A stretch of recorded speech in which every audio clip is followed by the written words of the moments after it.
Hello, and welcome to another edition of OnPrem Pros. I am your host, Ryan Brown. I am CMO with xByte Cloud. And today I have with me one of our OnPrem Pros, Josh Moss.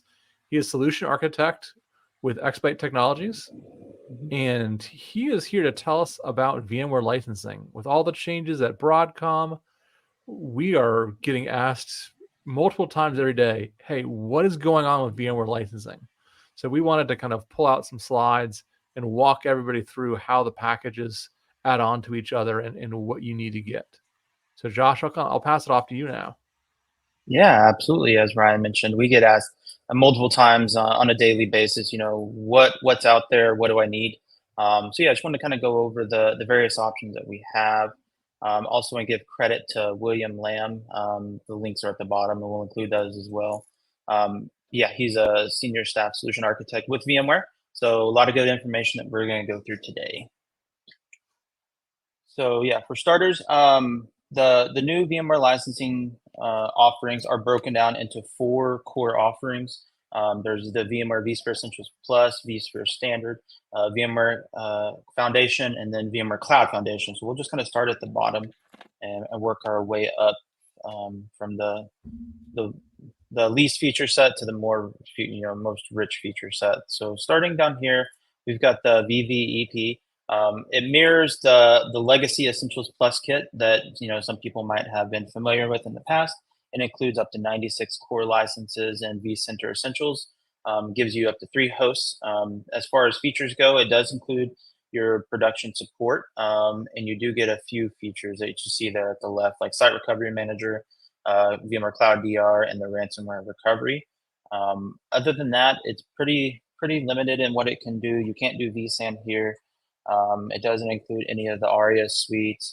Includes just your basic features. You got the vSphere hypervisor. You can do vMotion and HA. Next, we are going to look at VMware vSphere Standard. It's very similar to as the Essentials Plus kit that you just saw. The main difference there is you're not limited to the 3 nodes or 96 cores. So if you have more than 3 nodes now, or maybe see yourself going to more than 3 nodes in the future, this might be a good starting point. As far as features go, same feature sets that the Essentials Plus kit has as well. Next, we're going to talk about the VMware vSphere Foundation, or VVF, a little bit.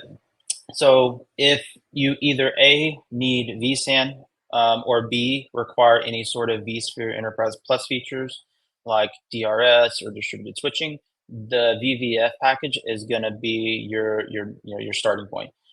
The other 2 that we mentioned, they don't come with either of those features, and they also don't include a lot of add-ons that we see here at the bottom. As you can see, that list has grown.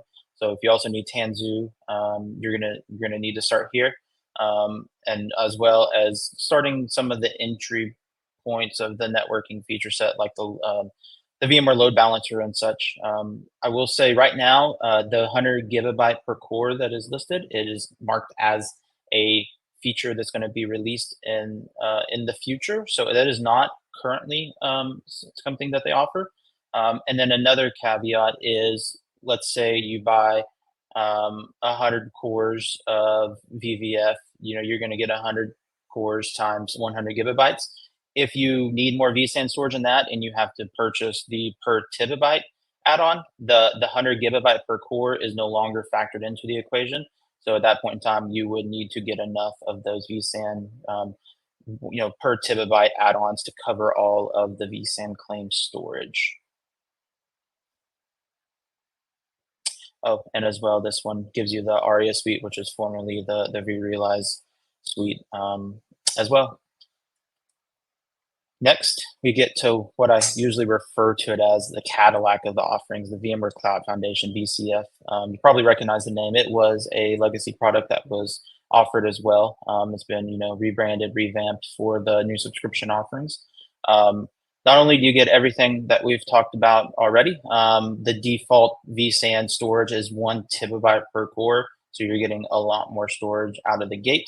And another couple neat things is you get NSX, so you get distributed firewalling, gateway firewalling, the whole feature set there, and you also do get some advanced support services. You get a dedicated technical support engineer, account manager, you get also some professional services consulting down there that at the bottom right that you can see.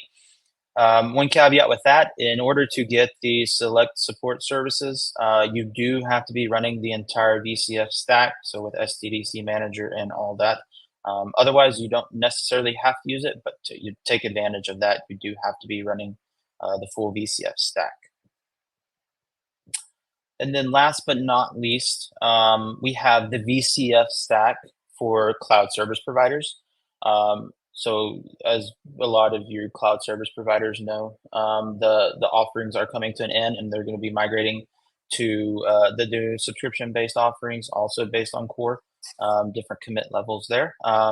This is effectively mirroring what we saw in the previous side, for you hosting your own stuff on-prem with VCF. Whereas this, it allows you to host, your own customers' workloads, like cloud providers do, and you also get a few added features here.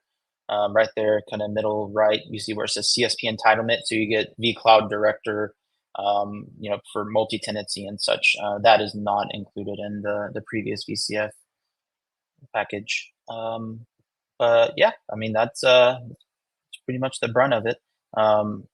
So I guess the main takeaways I would recommend is, if you have vSAN or you need Enterprise Plus features like distributed switching and DRS and such, you're going to have to start off with the VVF package. Otherwise, if you're using those today and maybe you want to save some money, you could move away from those features and start with vSphere Standard.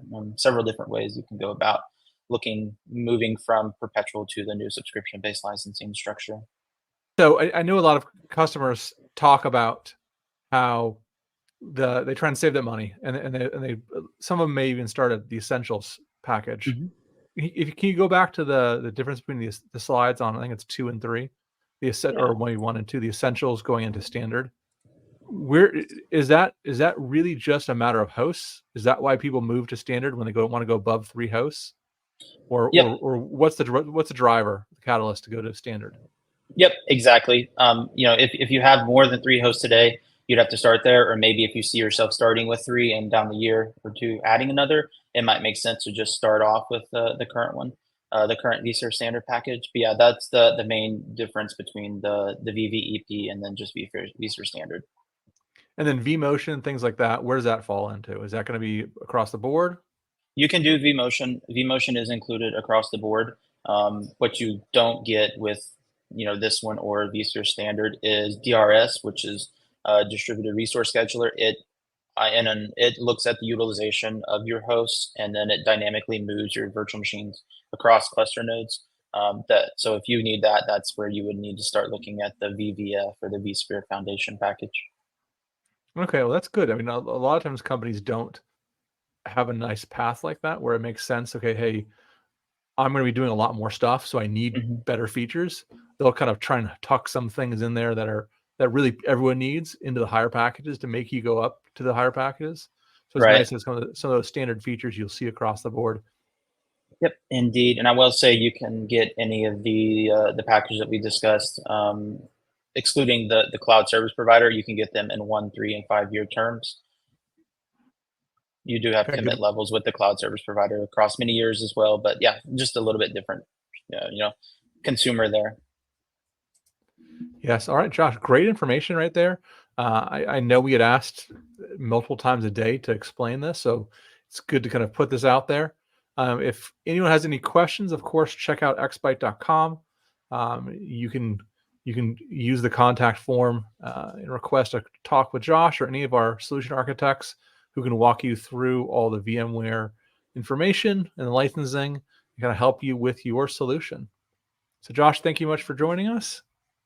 Absolutely. Thank you. All right, everybody. This is Ryan Brown for Josh Mosh, OnPrem Pros. Thank you guys and have a great day. See ya.